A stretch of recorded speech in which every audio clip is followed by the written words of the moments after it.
하나님만 경배하고 섬기자라는 제목으로 말씀을 나누기를 원합니다. 제가 최근에 부모님과 식사하는 가운데 이런 주제로 같이 대화를 나누게 되었습니다. 대화 중에서 이런 내용이 나왔는데, 예전에는 맞벌이를 하지 않아도 충분히 잘 살았는데 우리가 살고 있는 이 요즘 시대는 맞벌이 하지 않으면 살기가 많이 어려워졌다라는 이런 주제가 나오게 되었습니다. 그러면서 여기에 대해서 이렇게 여러 가지 대화를 나눴는데, 실질적으로 생각을 해보면은 많이 달라진 것 같아요. 예전에 7, 80년대만 하더라도 우리나라 경제가 그렇게 좋지는 못했습니다. 그때는 절대적인 빈곤이 있어가지고 사람들이 먹고 사는 것을 어려워했던 그런 시기에 우리가 살았었습니다. 근데 여러분들이 한번 생각을 해보시면은 여기 계신 어르신들 분들 중에서 7, 80년대 맞벌이 하셨던 분들도 계시지만은 맞벌이 하지 않은 분들도 더 많을 거라 생각을 합니다. 생활하는 가운데 비록 어려운 가운데 처해 있지만은 남편이 벌어주는 그 월급으로 아니면 돈으로 인해서 생활을 꾸려갔던 것을 기억하실 거라 생각합니다. 분명히 살기는 어려웠지만은 그런 가운데서 비록 적은 것을 가지고 나누면서 그런 가운데서 행복을 누리면서 즐거움을 누렸다는 것을 기억해내실 거라 생각합니다. 거기에 비해서 시대가 많이 달라졌는데 지금 우리나라를 보면은 어느 정도의 수준에 도달했을까요? 세계적인 경제적인 강대 국가로 성장을 하게 되었고 20위 안에 드는 그런 막대한 나라가 되었습니다. 우리나라 개인 소득이 지금 3만 불이 넘어간다라고 이렇게 말을 하고 있는데, 실질적으로 그렇게 되는지 좀 볼 필요는 있지만은 이미 개인 소득 역시 마찬가지로 어마어마하게 늘어났다는 것이죠. 개인 소득이 그렇게 늘어났는데도 불구하고 현실적으로 봤을 때는 더 많은 사람들이 맞벌이를 하고 더 많은 것을 이렇게 모으려고 노력을 하고 있다는 것이죠. 이런 변화가 어디서부터 일어났을까? 어떻게 보면은 사람들이 갖고 있는 인식의 변화에 의해서 일어났다고 생각을 합니다. 예전에는 비록 우리가 먹고 살 수만 있으면은 행복했다라고 생각을 했는데, 이제 들어와서는 우리가 먹고 사는 것으로는 행복할 수가 없다. 이것만으로 부족하니까는 그 이상의 것들을 추구해야 된다. 더 많은 것을 소유해야 된다고 생각을 하게 됩니다. 이왕 사는 거 좀 잘 살아보고, 잘 살아보는 기준이 무엇이냐, 중상류층의 삶이 무엇이냐라고 이렇게 정했을 때 세상은 이렇게 정하고 있습니다. 만약 내가 중상류층에 속한다라고 하면은 최소한 내가 30평 이상의 아파트는 소유를 하고 있어야 됩니다. 30평 이상의 아파트를 소유하고 있는데 이것도 빚도 없이 소유를 하고 있어야 된다는 것이죠. 이것뿐만이 아니라 내가 최소한 2000cc 이상의 중형차를 타고 다녀야 되고, 그런 다음에 내가 연봉이 6000 이상이 돼야 된다는 겁니다.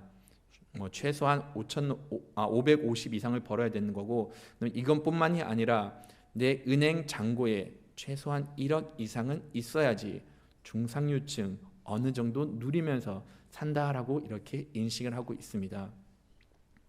우리가 이 정도 있어야지 어느 정도 행복해질 것이다라고 생각을 하고, 이 정도 있어야지 우리가 누리는 삶이라고 생각을 하는데, 실질적으로 이 목표를 달성하기 위해서 많은 사람들은 노력을 하고, 그 다음에 이것이 내가 있으면은 마치 인생을 성공했다라고 생각을 하는 경우가 많이 있다는 것이죠. 물론 이것을 추구하는 것 자체는 잘못되진 않았어요. 기본적으로 누릴 수 있는 권한 우리한테 있고, 행복을 찾아가는 것, 행복 추구 권 역시 마찬가지로 우리에게 주어졌다는 것이죠.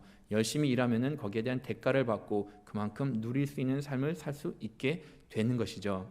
그런데 우리가 생각을 해봐야 되는 것은, 우리가 이렇게 추구를 했을 때 진정 이런 가운데서 생활의 행복과 누림이 있을까요?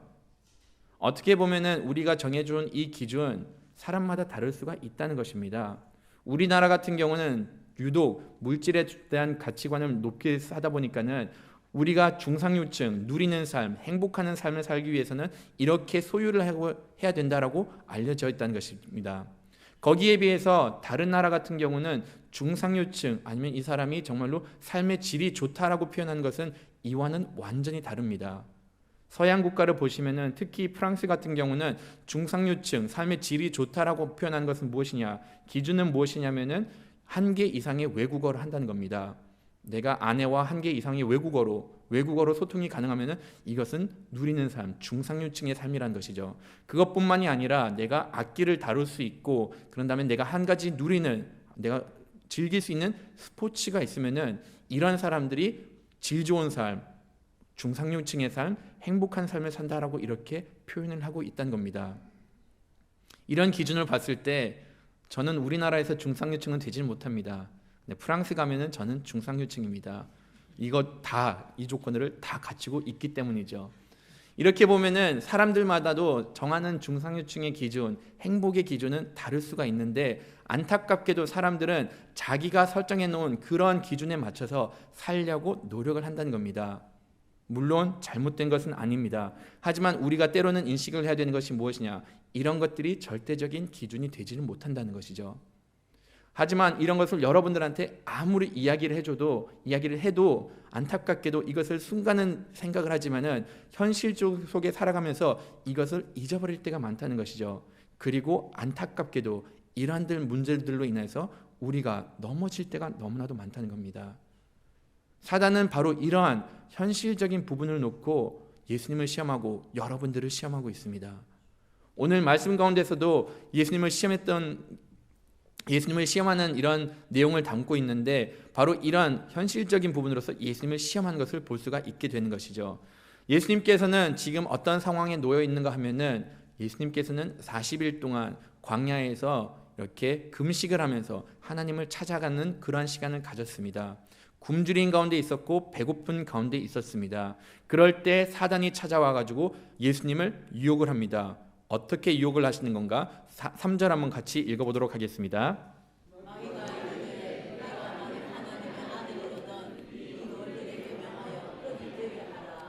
사단은 예수님께 유혹하는 것은 가장 근본적인 것, 가장 우리에게 어떻게 보면은 이렇게 배고픔을 두고 이렇게 유혹을 하고 있습니다. 너가 진정 하나님의 아들이거든 이 돌을 떡으로 변하게 하라라고 이렇게 말했습니다. 제가 어렸을 때 이 말씀을 들었을 때는 솔직히 이게 무슨 시험이, 이런 시험이 다 있나? 예수님께서 만들고 싶으면 언제든지 만들어 먹으면 되지 않냐? 그리고 만들어 먹는 것이 뭐가 그렇게 잘못됐냐? 사람은 먹어야 되는 것이 당연하고 지금 배고프니까는 이것 정도 만들어서 먹는 것이 뭐가 그렇게 크게 잘못됐냐? 여기서는 더 나아가서는 만약 하나님의 말씀과 빵을 선택을 하라고 하면은 사람은 살아야 되는데 당연하게 빵을 선택해야 되는 것이 아닌가라고 생각을 할 수도 있습니다. 하지만 이 시험이 단순하게 배고픈 것을 채우는 것을 두고 시험한 것은 아닙니다. 사단이 이 시험을 했을 때는 훨씬 더 교묘하게 믿음을 흔들고 그다음에 이 예수님의 신분 자체를 흔드는 바로 그런 시험이었던 것이죠. 시험을 시작했을 때 어떻게 예수님을 접근하고 있는가 하면은 이렇게 말을 하고 있죠. 만일 내가 하나님의 아들이거든 라고 이렇게 이야기를 하고 있습니다. 우선적으로 사단이 하는 것은 무엇이냐면은 이 예수님의 신분 자체를 부정을 하고 있습니다. 너가 만일 하나님의 아들이면은 이것을 증명하라. 그렇지 않으면 내가 너가 하나님의 아들이 이런 것을 믿지 않겠다라고 이렇게 이야기를 하는 겁니다. 근데 여러분, 예수님께서 굳이 자기가 하나님의 아들인 것을 증명할 필요가 있을까요? 더더욱이나 사단 앞에서 내가 하나님의 아들이니까는 너는 나를 무조건 따라야 돼. 굳이 그렇게까지 증명할 필요가 있을까요? 말씀을 보시면은 이미 예수님께서는 하나님의 아들이라는 것을 증명을 하고 있습니다. 오늘 말씀이 이전에 있었던 일인데 누가복음 3장 22절에 이렇게 기록이 되어 있습니다. 다 같이 한번 읽어보도록 하겠습니다. 성령이 비둘기같이 그의 위에 강림하시더니 하늘로부터 소리가 나기를 너는 내 사랑하는 아들이라 내가 너를 기뻐하노라 하시니라. 아멘. 하나님께서 이미 온 천하에 선포를 하셨습니다. 너는 내 사랑하는 아들이다라고 이렇게 이미 선포를 하셨습니다.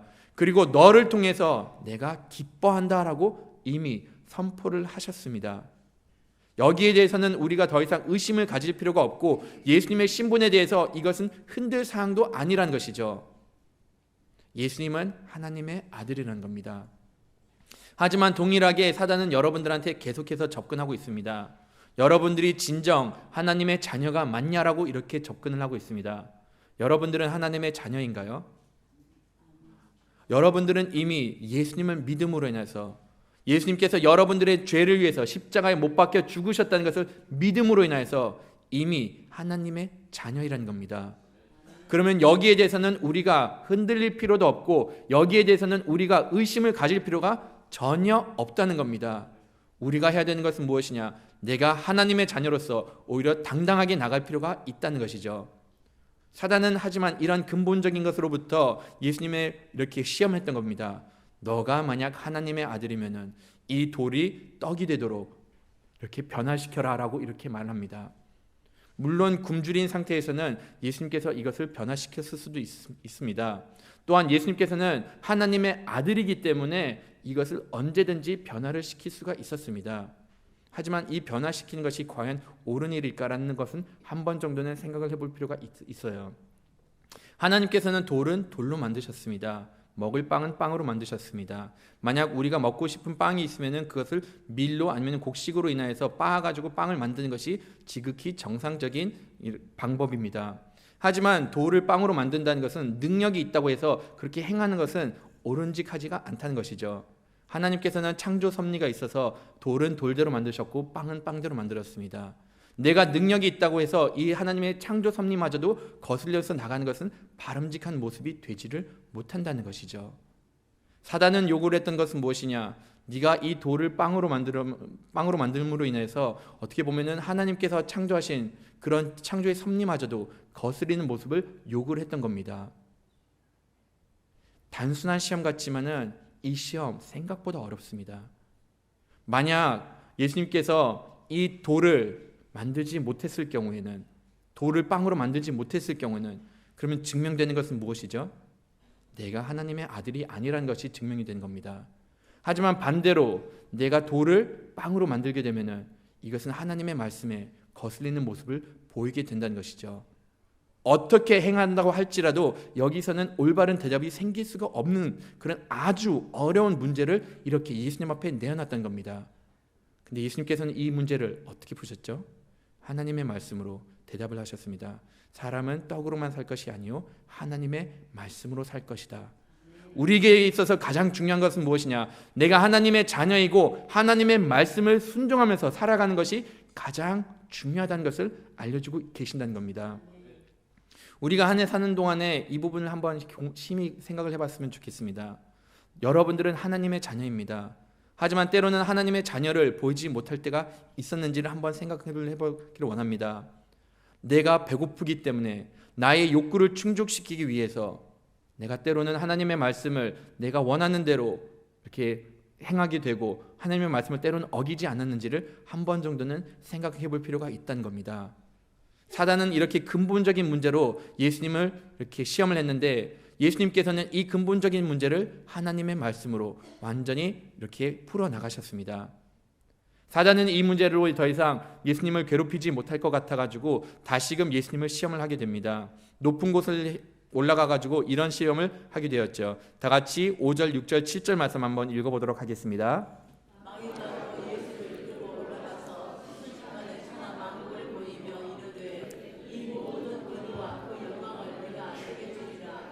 이것을 내게 넘겨준 것이므로 내가 원하는 자에게 주노라. 그러므로 내가 만일 내게 절하면 다 내 것이 되리라.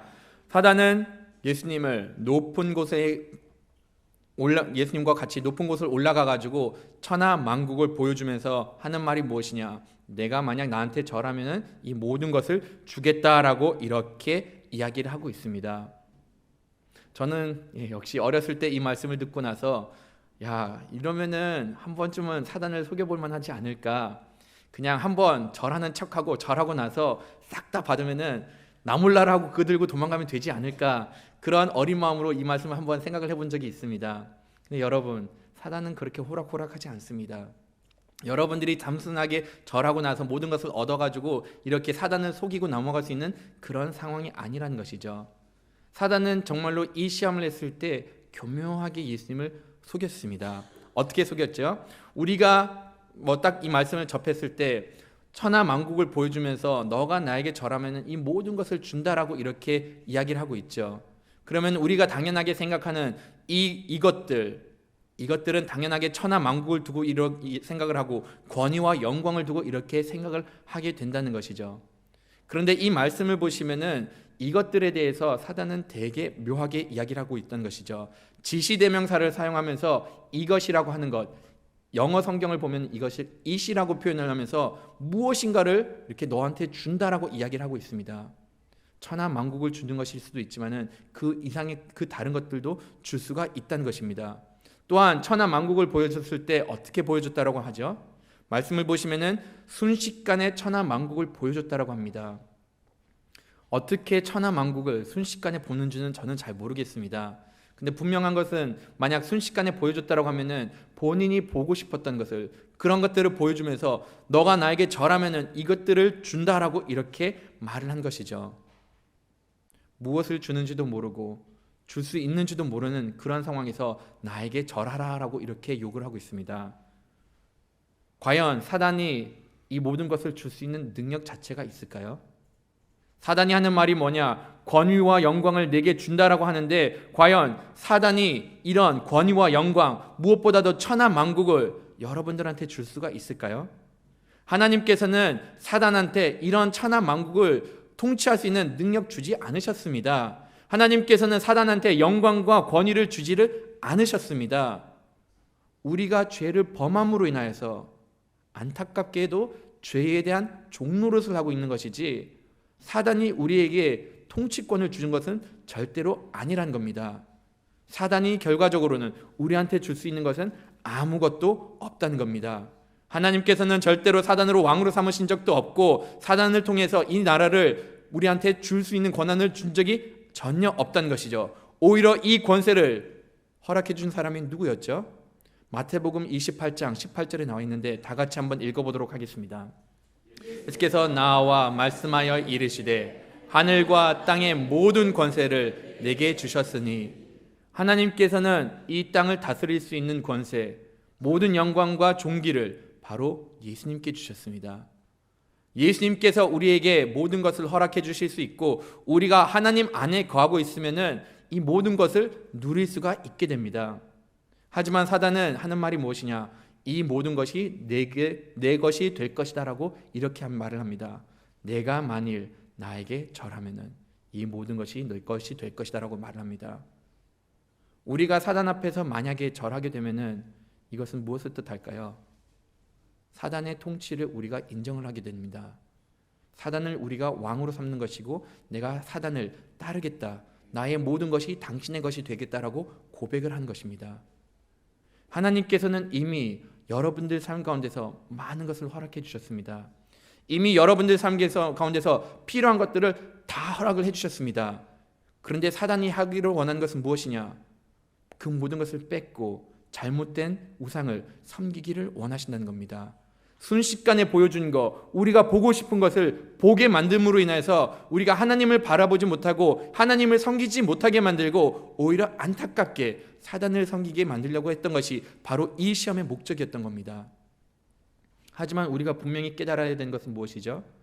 여러분들은 이미 하나님 가운데서 누릴 수 있는 큰 은혜를 누리고 축복을 누리고 하나님 가운데서 다스리는, 영광을 누리는 삶을 살고 있다는 겁니다. 우리가 갖고 있는 것을 깨닫지 못하고 허황된 것을 쫓다 보면은 오히려 우리가 얻은 것마저도 놓치는 안타까운 일들이 보여지게 된다는 것이죠. 하나님께서는 여러분들한테 허락해 주신 것이 무엇이죠? 여러분들이 살 수 있는 집을 허락해 주셨습니다. 하나님께서는 여러분들한테 허락해 주신 것이 무엇이죠? 함께 같이 밥 먹을 수 있는 식구를 허락해 주셨습니다. 때로는 여러분들한테 허락해 주신 것, 이 외의 것들도 있을 수는 있지만은 이미 하나님께서는 여러분들에게 필요한 그 모든 것을 허락해 주셨기 때문에 우리는 해야 되는 것은 무엇이냐? 하나님을 경배하면서 하나님을 섬기면서 나가야 된다는 것이죠.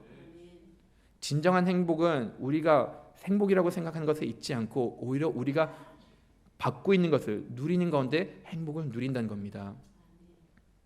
저는 제 어린 시절을 생각해 보면은 나름대로 되게 그냥 웃음이 떠올리더라고요. 참 행복했다라는 생각이 들더라고요.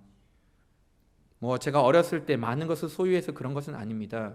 근데 제가 어렸을 때 생각을 하면은 어떤 유년 시절이 기억나는가 하면은 저는 한 가족이 식탁에 앉아가지고 밥을 먹었던 것이 그냥 기억나고 그런 가운데 부모님과 여러 가지 대화를 나눴던 그러한 유아 시절이 생각이 납니다.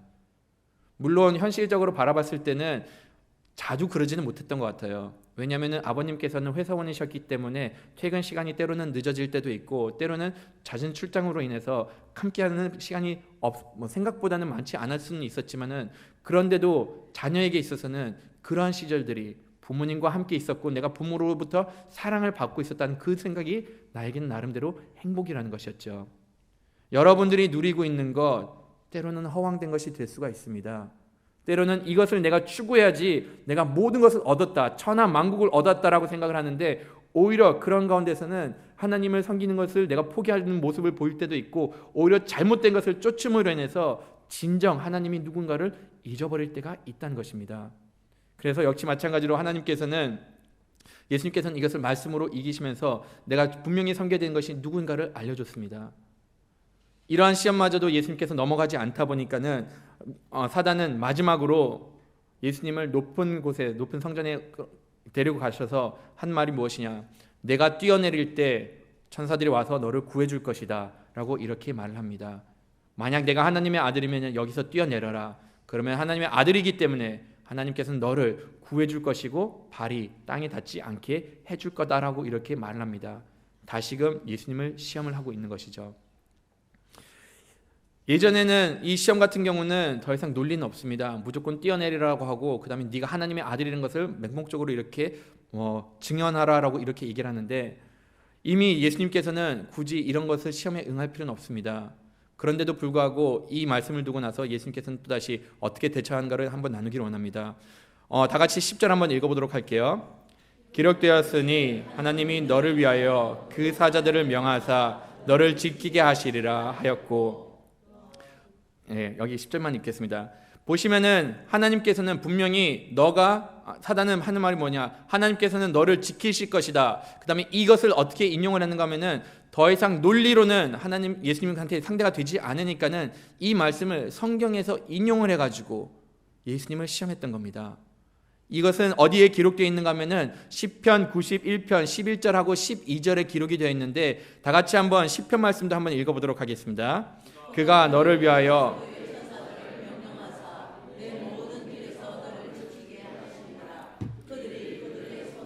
너를 붙들어 발이 돌에 부딪히지 아니하게 하리로다. 시편에도 분명히 이 말씀이 기록이 되어 있습니다. 그가 너를 위하여 그의 천사들을 명하사 내 모든 길에서 너를 지키게 하심이라 라고 이렇게 성경 말씀에서 기록이 되어 있습니다. 사단은 바로 이 말씀을 인용을 해가지고 동일하게 예수님께 시험을 하고 있는 것이죠. 기록되었을 때 하나님이 너를 위하여 그 사자들을 명하여 너를 지키게 하시리라. 떨어질 때 너를 지키게 할 것이다 라고 이렇게 이야기를 하고 있습니다. 이 말씀과 시편의 말씀에 어디가 차이가 날까요? 보시면은 천사들을 명하여 내 모든 길에서 너를 지키시다. 내 모든 길이라는 그 문구를 빼버렸습니다. 하나님께서는 여러분들을 지켜주시는 분이십니다. 하나님께서는 위급할 때 여러분들을 지켜주시는 분이십니다. 저 역시 마찬가지로 이 부분을 선포를 하고 이 부분 역시 마찬가지로 거짓이 된 것이 하나도 없다는 겁니다. 하지만 우리가 분명히 기억해야 되는 것은 무엇이냐? 만일 하나님께서 우리를 위기 가운데서 구해주지 않으셨다고 해도 우리의 하나님이 되지 않으실 건가요? 하나님께서 우리를 만약 위기 가운데서 구해주지 않았다고 한다고 하면은 하나님께서 우리를 사랑해 주시지 않으시고 우리와 동행해 주시지 않는다고 말씀하시는 건가요? 이것은 아니라는 것이죠. 분명히 시편 말씀에서는 선포한 것은 무엇이냐? 모든 길에서 너희를 지켜주실 거다라고 이렇게 말씀을 하셨습니다. 특수한 경우에도 지켜주지만은 매 순간순간마다 우리를 보살펴 주시는 분이 바로 하나님이란 겁니다. 하나님께서 능력이 없으셔서 구하지 않으신 것은 아닙니다. 때로는 이것이 하나님께서 보시기에 선하지 못하시기 때문에, 때로는 이것이 하나님의 뜻에 합하지 못하기 때문에 때로는 그런 기적들을 행하지 않으실 때가 있다는 겁니다. 그럼에도 불구하고 우리는 분명히 알아야 되는 것은 무엇이냐? 하나님께서는 이 순간마저도 나와 함께 해주신다는 것을 믿어야 된다는 겁니다. 누구에게는 이런 기적을 베풀어주고 누구에게는 이런 기적을 베풀어주지 않는다고 해서 하나님이 여러분들을 덜 사랑하는 것은 아닙니다. 나의 자녀들이 내가 원하는 학교에 가지 못했다고 해서 하나님께서 여러분들을 외면하신 것이 아니라는 것이죠. 설령 보편적인 사람들은 30에 시집 장가를 다 가는데 나이 40이 넘어도록 시집 장가 못 간다고 하더라도 이것이 하나님께서 여러분들을 돌보지 않으신 것은 아닙니다. 그러한 모든 순간순간마다 하나님께서는 여러분들과 함께 해주시고 그 모든 순간순간마다 하나님께서는 여러분들의 발걸음을 인도해 주시고 지키는 분이 바로 하나님이라는 겁니다. 사단은 여기서 흔들려고 하는 것은 무엇이냐? 너가 원하는 대로 되지 않으면 하나님은 계시지 않는 것이다. 하나님은 너를 사랑하지 않는 것이고 너는 하나님의 아들이 아니다 라고 이렇게 시험을 한 겁니다. 하나님께서 우리가 원하는 것이 이루어지지 않는다고 해서 하나님께서는 여러분들을 사랑하지 않는 것은 아닙니다. 여전히 사랑하시고 여전히 지켜주시고 여전히 돌봐주시는 분이 바로 우리가 믿는 하나님이라는 겁니다. 그래서 결과적으로는 예수님께서는 하신 말씀이 무엇이냐? 사단아 물러가라고 명령을 하고 그 다음에 주 너희 하나님을 시험하지 말라. 나는 하나님을 따르고 하나님의 일을 행했다고 이렇게 선포를 하신 겁니다. 사단은 이런 현실적인 문제로 우리의 삶을 어렵게 하고 우리의 삶을 계속 시험을 들게 만듭니다. 여러분들도 한 해를 돌아봤을 때 이런 문제들로 인하여서 넘어지지 않는가를 한번 생각을 해볼 필요가 있습니다. 나는 하나님을 믿는 자녀입니다. 하나님을 믿는 자녀로서는 당연하게 하나님의 말씀을 순종해야 되는 것입니다. 단순하게 나의 육신을 위해서 쫓는 것이 아닙니다. 내가 하나님의 자녀라고 하면은 하나님을 섬기는 것, 하나님을 경배하는 것, 이것이 당연한 일입니다. 때로는 내가 내 욕심으로 인하여서 하나님을 등하시하고 내가 하나님을 바라보지 못했던 것이 있으면은 이 순간은 하나님께 다시 나오기를 권합니다. 또한 하나님께서 내가 원하는 것을 이루지 않으셨다고 해서 하나님께서는 이 세상에 우리를 사랑하고 하나님께서 내가 원하는 것을 이루지 않았다고 해서 하나님께서는 여러분들을 외면하신 것이 아닙니다. 여전히 여러분들을 사랑하시고 여전히 지켜주십니다. 이로 인해서 내가 믿음이 흔들린 것은 오히려 사단이 원하는 것이고 사단이 여러분들을 유혹하는 것이라고 바라보시면 되는 겁니다. 한 해를 마무리했을 때 내가 이런 부분들에서 넘어진 것이 있으면은 다시 새로운 마음을 가다듬고 다시금 2020년도를 맞이하기를 원합니다. 보다 더 주님의 자녀답게 주님의 말씀을 좀 더 순종하면서 하나님을 경배하면서 더더욱이나 나의 믿음이 하나님께 있고 하나님께서 나와 함께한다는 것을 확신을 가지면서 나가기를 원합니다. 사단은 한 번만 우리를 시험하고 끝내진 않습니다. 이 말씀 중에서 가장 섬뜩한 부분이 어디 있는가 하면은 13절에 있습니다. 같이 한번 읽어보도록 하겠습니다. 마귀가 모든 시험을 다한 후에 얼마 동안 떠나니라. 예수님께서 마귀를 이렇게 완전히 제압해버리시고 승리를 하셨는데도 불구하고 사단이 하는 것은 무엇이죠? 잠시 떠났다가 얼마 동안 떠났다라고 이렇게 말을 하고 있습니다. 더 이상 예수님과 상대를 해봤자 상대가 되질 않는데 그런데도 불구하고 다시금 호시탐탐 노리면서 언제금 다시금 예수님을 시험할까를 보고 있다는 겁니다. 여러분들은 하나님을 믿고 따르는 사람이지만은 사단 역시 마찬가지로 언제든지 여러분들을 유혹할 준비가 되어 있다는 겁니다. 여러분들이 내년 한 해 살아갈 동안에 꼭 붙들어야 되는 것은 무엇이냐? 오직 말씀과 그의 안에 거하는 것입니다. 이런 삶을 사는 주님의 백성들이 되기를 간절히 바라겠습니다. 이 시간 다 같이 일어나서 주의 거룩하심 생각할 때